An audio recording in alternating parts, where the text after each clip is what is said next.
오늘의 주제는 채권 회수, 쉽게 말해 받을 돈 받는 방법입니다. 많은 분들이 빌린 돈을 갚지 않거나 줘야 할 돈을 주지 않으면 사기죄로 고소하는 수단을 떠올리시는데요. 사기는 처음부터 줄 생각도 능력도 없던 때라야 성립하기 때문에 단지 돈을 안 준다 라는 것만으로는 형사처벌을 하기가 어렵습니다. 역으로 무고죄로 고소되는 일도 생길 수 있고요. 이런 상황이라면 우선은 내용 증명 우편을 보내보시길 추천합니다. 언제까지 채무를 이행하지 않으면 법적 조치를 취할 테니 그 전에 좋게 해결하자 라는 내용을 담아서요. 내용 증명은 상대에 대한 심리적인 압박이 되기 때문에 소송까지 가지 않더라도 이 단계에서 문제가 해결되는 경우가 의외로 많습니다.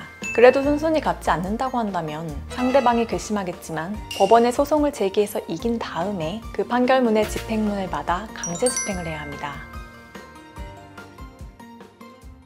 그런데 채무자에게 재산이 없거나 있어도 어떻게 집행할지 막막한 경우가 생길 수 있겠죠. 이런 경우에는 채무자에 대한 재산 명시 또는 재산 조회 신청을 통해 부동산, 예금, 보증금, 월급 등의 재산을 파악할 수 있고요. 그 파악된 재산에 강제 집행을 할 수 있습니다. 이때 채무자가 재산을 빼돌릴 것에 대비해서 가압류나 가처분과 같은 보전 조치를 취해주는 것이 좋고요. 그런데 채무자가 이미 가족이나 지인 명의로 재산을 빼돌린 후라면 어떻게 해야 될까요? 이때는 채권자 취소 소송을 제기해서 그 재산을 다시 채무자에게 돌려놓을 수 있습니다. 또한 민법은 채권자가 무자력 상태에 있는 채무자의 권리를 대신 행사할 수 있도록 채권자 대위권을 보장하고 있는데요. 이러한 권리는 경우에 따라 강제 집행보다 편리하고 빠른 회수 제기될 수 있습니다. 실제로 A회사가 C회사 인수를 목적으로 설립한 B회사에 A회사 연매출액의 수배에 달하는 자금을 지원했다가 상장 폐지 위기에 직면한 상황에서 의뢰인 한 분이 A회사에 대한 10억 원의 채권 회수를 의뢰하신 적이 있어요.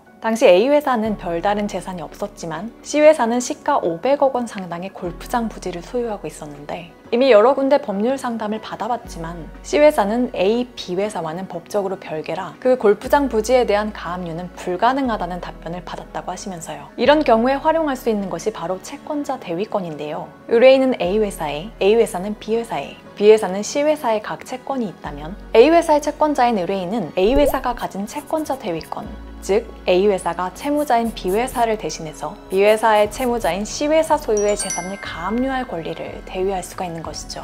이러한 방법으로 그 골프장 부지를 가압류하는 데 성공했고요. 이는 회사 운영에 상당한 부담으로 작용하기 때문에 가까운 시일 내에 채권 전액이 원만하게 회수되었습니다. 이처럼 우리 법은 다양한 채권 회수책을 마련하고 있는데요. 다만 어떤 것이 가장 효과적인지 그에 맞는 요건은 무엇인지는 사안마다 다르고 소멸시효나 제소기한과 같이 일정 기간 내에 행사해야 하는 제한을 두고 있기 때문에 그 시점 선택 또한 매우 중요합니다. 내 채권을 어떻게 회수해야 할지 고민된다면 우선 신혜진 변호사의 도움을 받아보시길 바랍니다.